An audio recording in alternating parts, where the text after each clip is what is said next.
మనుషుల కుటుంబ నియంత్రణ ఎలాగ చేస్తామో అలాగే కీటకాల్లో మనం ఏమైనా కుటుంబ నియంత్రణ చేయగలుగుతామా అని దాని మీద విస్తృతంగా పరిశోధన చేసేసి భారత ప్రభుత్వం ద్వారా బెస్ట్ ఇన్నోవేషన్ అవార్డు కూడా స్వీకరించి దాటిని రైతులకి అందుబాటులోకి తీసుకురావడం జరిగింది.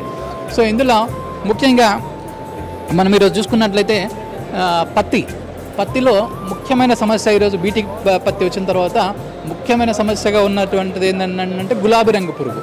ఈ గులాబీ రంగు పురుగు ఏంటంటే కాయ అంటే మన పూత దశలో నుంచే ఎప్పుడైతే మనం చిన్నగా కాయ అంటే 35-40 రోజుల నుంచి ఎప్పుడైతే స్క్వేర్ ఫార్మేషన్ జరుగుతుందో అప్పటి నుంచి అది లోపలికి వెళ్ళి లోపల తిండి కాయను నష్టపడటం జరుగుతుంది. రైతులు చూడడానికి కాయ బాగానే ఉంటుంది, 80 కాయలు 100 కాయలు ఉంటాయి, కానీ అవి లోపల చూస్తే గుడ్డి పత్తి మనం ఎప్పుడైతే పత్తి తెంపే సమయానికి వచ్చేసరికి అందులో గుడ్డి పత్తి ఫామ్ అవడం జరుగుతుంది. సో దాన్ని నిరోధించడానికి ఎటువంటి పురుగు మందులు వాడినా లాభం లేదనమాట. ఎందుకంటే అది లోపలికి ఆల్రెడీ గుడ్డు పెట్టిన 2 గంటల లోపలికి వెళ్ళిపోవడం జరుగుతుంది.